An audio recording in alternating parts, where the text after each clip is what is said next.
My father's final gift to me was a hollowed-out copy of As I Lay Dying, and inside it was the proof that my brother had already sold my inheritance for $230,000.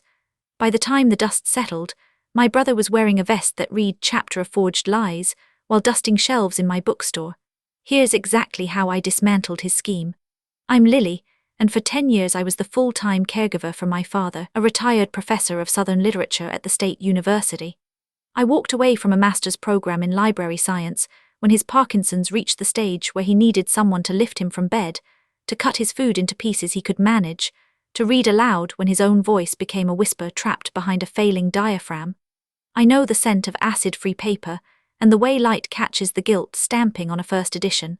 I know how to hold a book so the spine doesn't crack, and how to spot a repaired tear at 10 paces. 2 years before he died, I spent 6 months cataloguing his entire collection of signed first edition Southern Gothic novels for our insurance policy. Every title, author, edition point, signature variant, dust jacket condition, and provenance note was documented with the kind of obsessive precision that only a librarian's heart can produce. I measured the exact 17-degree angle of Faulkner's looped F on the title page of Absalom. I photographed the quarter-inch water stain on the lower margin of my copy of Sanctuary, and I logged the fact that the dust jacket on Wise Blood had a tiny closed tear at the top of the spine that had been repaired with Japanese tissue paper. I didn't realize then that this catalogue would one day save my life. My brother Mark was the golden child, 3 years younger, a man who had never worked a day in his life in any job that didn't involve a golf course and a client lunch. He had the charm, the real estate license he rarely used except to broker a few speculative land deals, the trophy wife Vanessa who ran a small interior design Instagram account with curated pastels. He visited Dad maybe twice a year, always around gift-giving holidays when there might be a check or a bottle of single malt waiting for him. When Dad passed on a cold Tuesday morning in November, the hospice nurse had barely finished her paperwork before Mark's black Mercedes pulled into the driveway. He walked in wearing a suit that smelled of dry cleaning and gave me a handshake that was too firm, already playing the role of the competent executor, before I'd even closed Dad's eyes for the last time. The funeral was a blur of off-key hymns and distant cousins. The morning after, Mark and Vanessa descended on Dad's house like a liquidation crew. They carried color-coded sticky notes and a roll of black contractor bags. Vanessa called it organizing the estate, but her tone was the kind of sugary condescension you might use on a confused elderly relative who couldn't find her own purse. They walked through the rooms pointing at furniture, china cabinets, the antique grandfather clock, deciding what to sell and what to trash. In the study, where the walls were lined with built-in bookcases my father had designed himself from heart pine planks, Mark scanned the shelves with the practiced eye of someone appraising inventory. He pulled down a ragged, water-stained copy of As I Lay Dying with a Broken Spine, flipped it open, sneered at my father's cramped marginalia, and tossed it into a black bag without a second glance. "Worthless junk," he muttered, and moved on to the signed hardcovers. I said nothing. My heart squeezed so hard I thought my ribs would break. That paperback was the teaching copy Dad had used for 30 years, the one he'd held in his hands while he lectured on Addie Bundren's monologue, the one I had read from aloud nearly every night during his final months when his own voice failed him. I let them finish their inventory of the valuable books, all 47 signed first editions, and when they moved to the dining room to assess the silverware, I quietly fished the paperback out of the trash bag and tucked it under my cardigan. No one noticed. The bag was already black with dust from a broken vase they'd thrown in. Later that night, after they'd gone back to their own house and I was alone in the echo of my childhood home, I sat on the edge of the bed in my old room and held the book. The cover was cool and rough under my fingers, the edges softened by decades of turning. I'd read from it so many times that I knew the exact cadence of my father's penciled notes in the margins, single words like irony and structural pivot, and sometimes just a date, the day he taught that passage. I opened it to the middle, and that's when I noticed the weight was wrong. The book felt heavier in my right hand than my left, and the pages didn't fall naturally when I fanned them. I held it up to the bedside lamp, and saw a faint line of glue running around the inside edge of the text block, a seam so fine I'd missed it for years. Someone had carefully cut a rectangular cavity into the center of the pages, about 4 inches by 5 inches, leaving the outer margins intact to create a hidden compartment. The cut went through about 300 pages, so the hollow space was deep enough to hide something substantial. The top layer of pages had been glued together around the edges to form a lid. I slipped my fingernail under the top layer and lifted. Inside, nestled in a space the size of my palm, was a small leather-bound notebook with a brass clasp. The cover was worn smooth, the kind of notebook a man carries in his jacket pocket for decades. I opened it. My father's handwriting, instantly recognizable from 1,000 birthday cards and letters, filled the first page. Inventory of collection, signed first editions. I turned page after page. Every title, author, date of acquisition, edition points, condition notes, and estimated market value was meticulously listed in his steady, sloping script. 47 volumes, starting with a signed first of Zora Neale Hurston's, their eyes were watching God he'd won at auction in 1985, and ending with a pristine copy of Cormac McCarthy's Child of God he'd acquired just the year before. Beside each entry was a current market estimate, $4 $200, $12 000, $31 500. At the bottom of the last page, in shaky cursive that betrayed his failing motor control, he'd written, "To Lily, who gave up her life for me. I've seen the way Mark looks at these books. Do not trust him. This is your salvation if he ever tries to take what's yours. Burn this after reading, but keep the inventory safe." I didn't burn it. I pressed the notebook to my chest and felt the cold dread settle in my stomach, a weight far heavier than the hollowed-out book. My own brother was already circling, and I had the proof he feared. Before I continue this story, let me know where you're watching from in the comments below. Hit like and subscribe if you believe that family loyalty is a two-way street and greed has no place at a deathbed. Now back to how Mark's scheme unraveled. The very next morning, Mark sat me down at the kitchen table with a stack of legal documents and a carafe of coffee that was conspicuously fresh, as if he'd prepared for a performance. He poured me a cup with a sympathetic tilt of his head that didn't quite reach his eyes. "Lily, I know this is overwhelming, but we need to get your affairs in order. As executor, I can handle everything smoothly, no stress for you. Just sign a few papers and we're done." He slid a durable power of attorney form across the oak tabletop, followed by a quitclaim deed transferring the house into a family trust for what he called estate management. The trust document named him as sole trustee with unlimited discretion to liquidate assets, distribute funds, and even borrow against the estate. Vanessa, perched beside him with her perfect manicure, patted my hand. "We just want to take care of you, sweetie.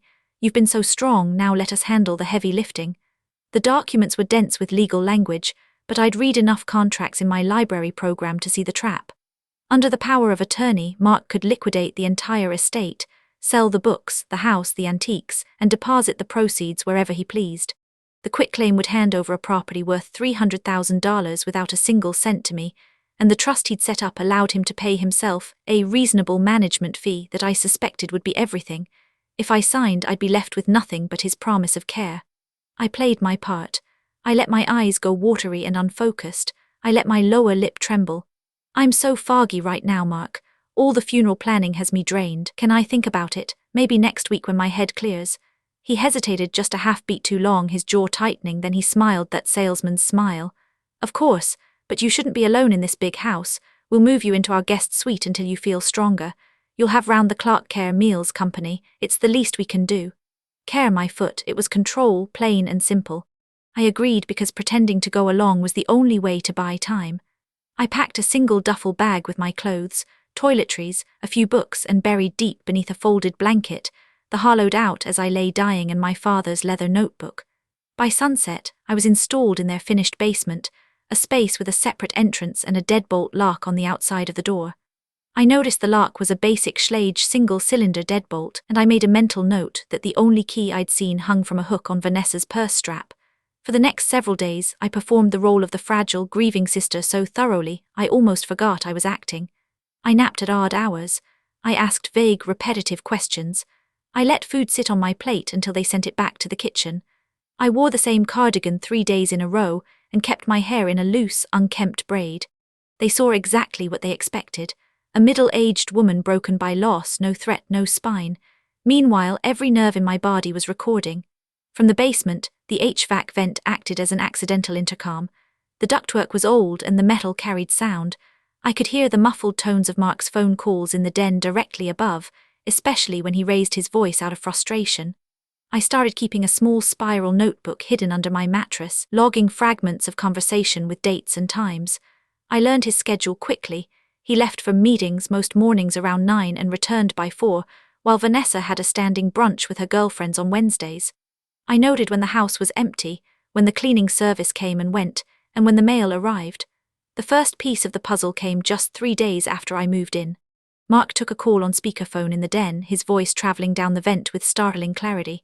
"The Morse deal has to close before probate starts. I can't have the estate meddling." Morse, I wrote it down. The next day another fragment. "She won't sign yet, we'll have to wait until she's more pliable."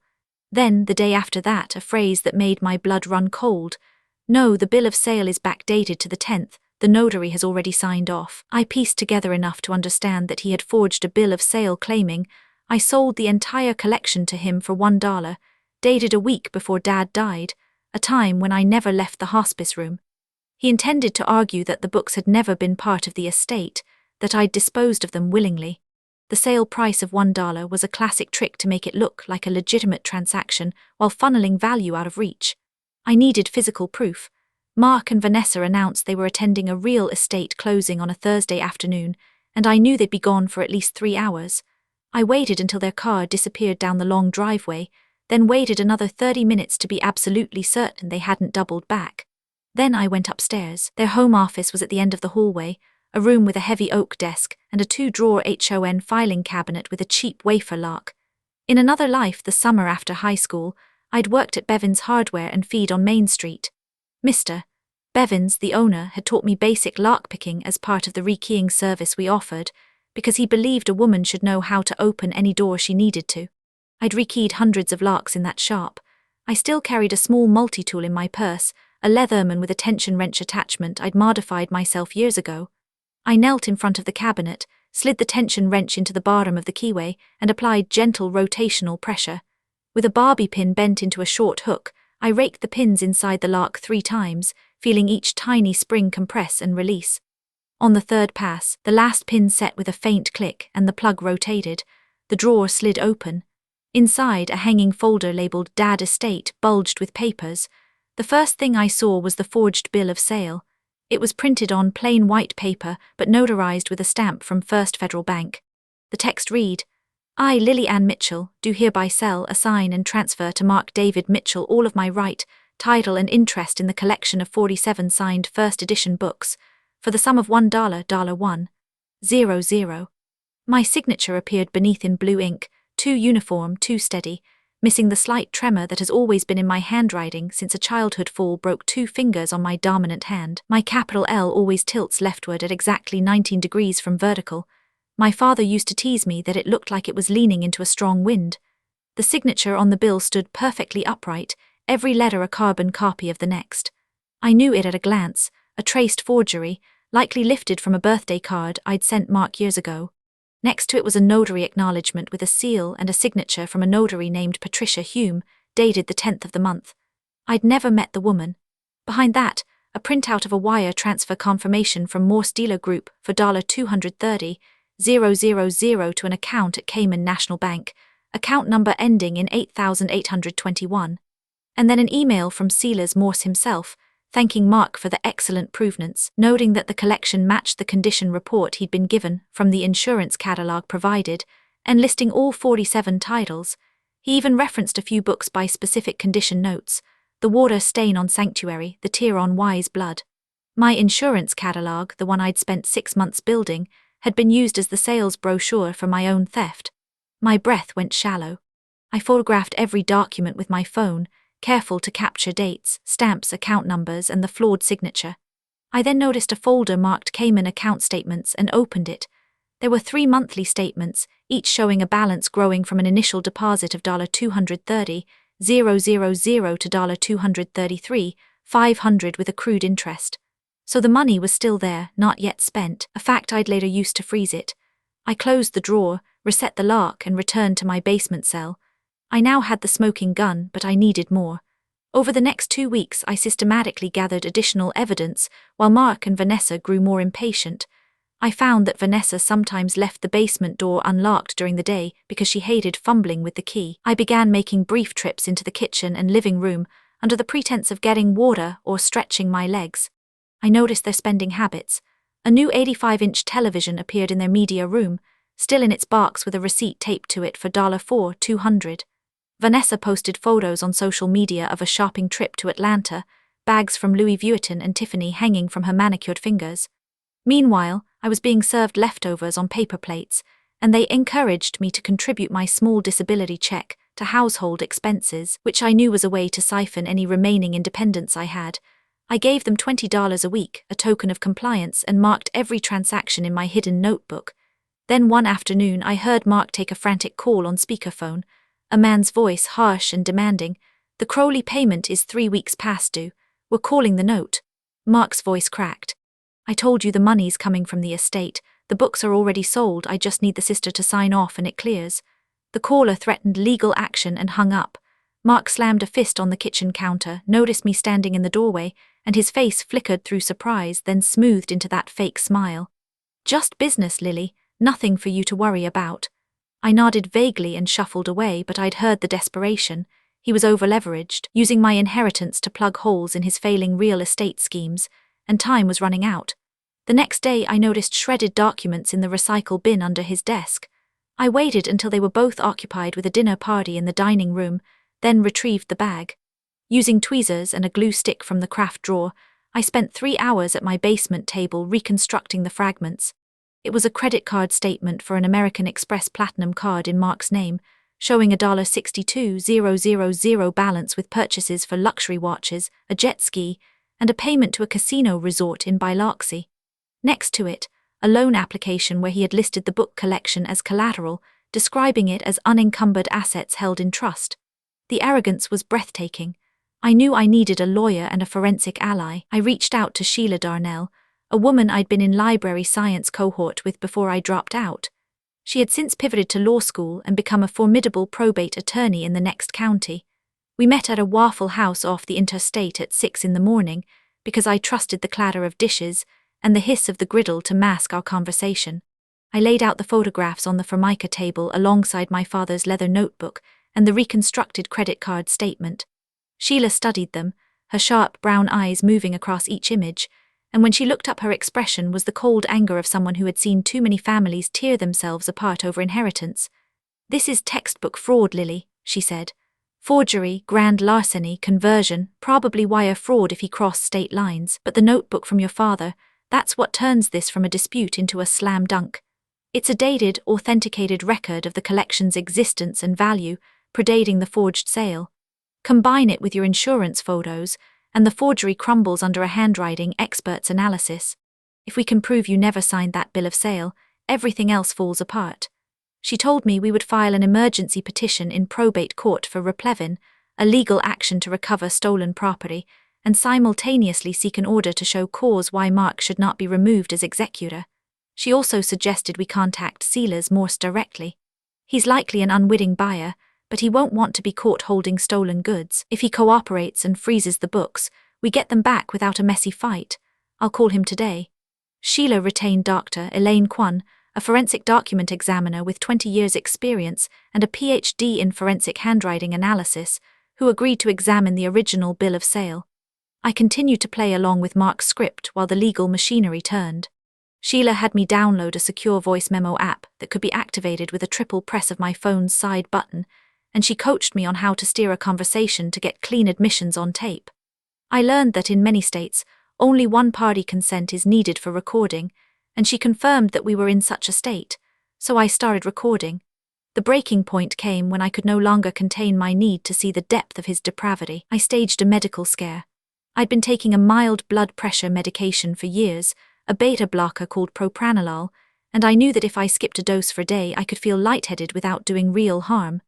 I consulted Sheila, who told me that while it wasn't without risk, a controlled drop in blood pressure under my own care could be managed and would provide critical evidence of his disregard for my life. I planned it meticulously. I stopped the medication a day before, monitored my blood pressure with a portable cuff, and felt the familiar dizziness by late afternoon. I then placed an envelope on the kitchen counter containing photocopies of the forged documents I'd made from my phone pictures, clearly labeled estate evidence. I poured a glass of water and stood near the kitchen island just as Mark was walking through from the den. I let my knees buckle. I crashed to the tile, the glass shattering, water pooling around me. I clutched my chest, gasping, "Can't breathe, Mark, please, my heart." I had coached my face into a mask of pale terror, my breaths shallow and quick, my eyes fluttering. I heard footsteps. Mark rushed in from the den, his loafers slapping on the hardwood. But instead of bending down to check my pulse or calling 911, his eyes larked onto the manila envelope I'd planted as bait. He stepped right over my body, the side of his shoe brushing my forearm, snatched the envelope and hissed to Vanessa, "Get the deed from the safe. If she's dying, she can sign it in the ambulance. We're not losing everything now." He did not call for help. He did not touch me. He walked toward his office with my last words ignored, his back turned on a sister he believed was in cardiac arrest. Vanessa glanced down at me, her face as cold as a porcelain doll, then hurried after him. I lay on the cold tile floor, listening to their footsteps recede, and something inside me calcified. The last ember of sibling loyalty was extinguished. I waited 2 full minutes, then sat up slowly, the damp tile chilling my palms. I stood, brushed the glass fragments from my sweater, and walked back to the basement. I had the recording of their voices, clear as day, from the phone in my pocket. That night I emailed every piece of evidence to Sheila with a subject line that read, "Ready for the final chapter." The probate hearing was set for a Thursday, 3 weeks to the day after Dad's funeral. Mark insisted on driving us to the county courthouse in his black Mercedes, the seat still carrying the new car smell of his lies. He wore a tailored navy suit and a tie the color of dried blood. In the car, he handed me a folder with a settlement agreement he'd drafted. It would nullify any claim I had to the house or the books, and in exchange he would provide a small monthly stipend for past caregiving services, half of what a home health aide would make, and only for 2 years. He presented it as a generous offer to avoid ugly court battles. I took the folder, let my hands tremble, and mumbled, "I'll think about it." He smiled and patted my knee. The courtroom was wood-paneled, with high windows and the smell of old varnish. Mark took his place at the respondent's table with his high-priced estate attorney, a man named Leland Groves, whose hourly rate could probably fund a small library. My brother looked relaxed, confident, adjusting his cufflinks as if this were a dinner party. I sat at the petitioner's table with Sheila, her briefcase open, binders arranged in a neat row. The judge, a stern woman with silver hair cropped close to her scalp, read the case name and gavelled the session to order. Groves opened by presenting the forged bill of sale as Exhibit A, asserting that the collection had never been part of the estate because I, Lily, had sold it to Mark prior to Dad's death, and thus it passed outside probate. They called the notary Patricia Hume, a nervous woman with a stammer and a too-tight blouse. She testified under oath that I had appeared in her presence at First Federal Bank on the morning of the 10th and signed the document. She described me as wearing a blue sweater and carrying a canvas tote, but I had never set foot in that bank. Sheila's cross-examination was gentle at first, then sharp as a scalpel. She produced hospice visitor logs, showing I was with my father 2 hours away at the exact time the notary claimed I was in the bank. The logs were signed by hospice staff and time-stamped. Then Sheila presented the notary's own logbook, subpoenaed from the bank, which showed an entry for the 10th but a sequence number out of order, suggesting it had been inserted after the fact. Patricia Hume's stammer grew worse. Finally, Sheila asked, "Did Mr. Mitchell pay you any sum of money to backdate this notarization and lie under oath?" The woman broke down sobbing and admitted, through gasps, that Mark had paid her $2,000 in cash to place her stamp on the document and swear to a date she never witnessed. The judge's fountain pen stopped moving. She stared at the woman with naked disgust. Then Sheila called Dr. Elaine Kwan. The forensic expert took the stand and methodically described her examination under a stereo microscope at 30x magnification. She compared the question signature to 5 known exemplars of my handwriting, including a birthday card, a library loan application, my signature on the insurance catalogue, and a thank you note. She testified that the question signature displayed multiple indicators of a traced forgery. She noted that the line quality was unnaturally smooth, with no hesitation marks except at the very end of the stroke, where a slow hand had tried to lift the pen cleanly. The baseline was ruler straight, something nearly impossible in a natural signature, which always has a slight undulation. She measured the slant angle of my authentic capital L, consistently 19 degrees leftward. The question signature showed a perfectly vertical L, exactly 90 degrees. She also pointed out that the pen pressure was uniform throughout, indicating a mechanical reproduction rather than the natural variation of a human hand. She projected an overlay of the question signature and an authentic one onto the courtroom screen, demonstrating that the proportions matched almost exactly, a statistical impossibility for a natural writer. She concluded with a certainty of 99. 9% that the signature was mechanically reproduced, likely using a light table from a source document and was not made by my hand. Then we played the covert recordings. First, the call where Mark said he'd sold old textbooks for my spending money, then the recording from my medical scare, his cold voice stepping over me. If she's dying, she can sign it in the ambulance. The courtroom fell silent. I watched Mark's face finally lose its smugness. The color drained from his cheeks, leaving a waxy pallor. Finally, I took the stand. Sheila asked me about my father's notebook, about the hollowed-out book, about the years of caregiving. I held the leather notebook up for the court to see, its cover worn by my father's hands. "Your Honor," I said, my voice steadier than I felt, "I did not give away my father's legacy for $1. I gave up a decade of my life to bathe him, feed him, read to him while his own voice failed, and the only thing he wanted was for these books to be my future. My brother's greed wrote a fiction, but this notebook is the truth." I placed it on the evidence table. The judge didn't shout, didn't pound her gavel. She spoke with a freezing precision that was far more terrifying. She ruled the bill of sale void ab initio from the beginning as if it had never existed. She declared the collection a part of the estate and rightfully mine under my father's will. She ordered an immediate writ of replevin for all 47 books, and a freeze on all of Mark's personal and business assets, including the Cayman account, pending disgorgement of the $230,000 plus treble damages under the state civil fraud statute. She then referred the forgery and perjury to the district attorney for criminal prosecution, and from the bench she directed the bailiff to detain Mark on suspicion of felony forgery and grand larceny. A bailiff stepped forward and placed Mark's hands behind his back. He didn't struggle. His shoulders slumped, his $1,000 suit suddenly looking like a costume. Vanessa shrieked something about this being a misunderstanding, and was escorted from the gallery by a second officer, her heels clicking a frantic retreat. The aftermath was a slow unwinding of lies. Mark was charged with 3 felonies. He accepted a plea agreement, 3 years of supervised probation, 200 hours of community service, and full restitution to me of the $230,000 with interest. The Cayman account was clawed back through a letter rogatory, a legal request that took Sheila 3 months, and the cooperation of a financial crimes unit. His domestic assets, including the Mercedes and a portion of the sale of the house which had been in both his and Vanessa's names, were liquidated to satisfy the judgment. His real estate license was permanently revoked by the state board. Vanessa filed for divorce within a month and relocated to her parents' condo in Naples, leaving behind the furniture but taking every last piece of jewelry. And Silas Morse, the dealer who had been horrified to learn he had purchased stolen property, personally drove a climate-controlled van up from Charleston. We stood on my porch as he unloaded barks after barks, handing me each volume with a quiet apology. Sanctuary, as I lay dying. Wise blood, the violent bear it away, other voices, other rooms. 47 volumes, every one of them pristine, smelling of leather and time. He had even kept the hollowed-out paperback separate, and when I told him its story, he said softly, "That one's worth more than all the rest combined." With the restitution and the inheritance I should have always had, I bought a modest storefront downtown, a former haberdashery with original tin ceilings and heavy wooden shelving that seemed made for books. I named it Plot Twist Books. I specialize in Southern Gothic literature and literary fiction, and the centerpiece of the store is a glass display case beside the register. Inside it rests my father's leather inventory notebook, open to his last entry, and the hollowed-out copy of As I Lay Dying, its secret cavity visible to anyone who looks closely.